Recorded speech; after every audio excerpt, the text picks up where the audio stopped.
θωρακικούς που εξέχουν και έχουν κύφωση και πόνο στην πλάτη, ανάμεσα στις ομοπλάτες. Αυτό είναι πάρα πολύ καλό. Χαλαρώνεις.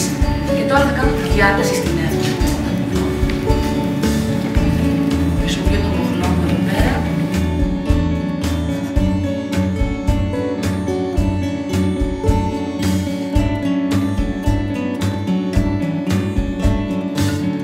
Τώρα βάζει και αντίσταση πάνω στο μυρό μου.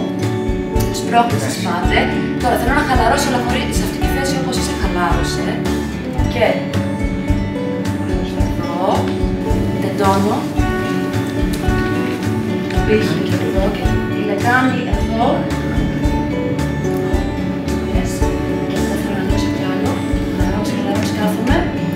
Θα ακούσω έτσι. Και σε ανοίγω.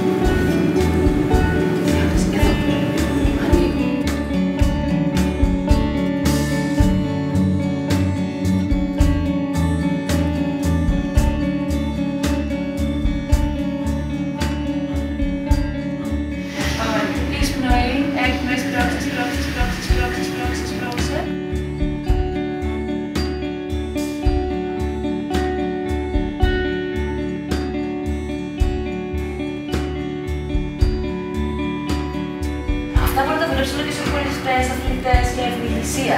Δεν είναι μόνο για προβλήματα και πόνους.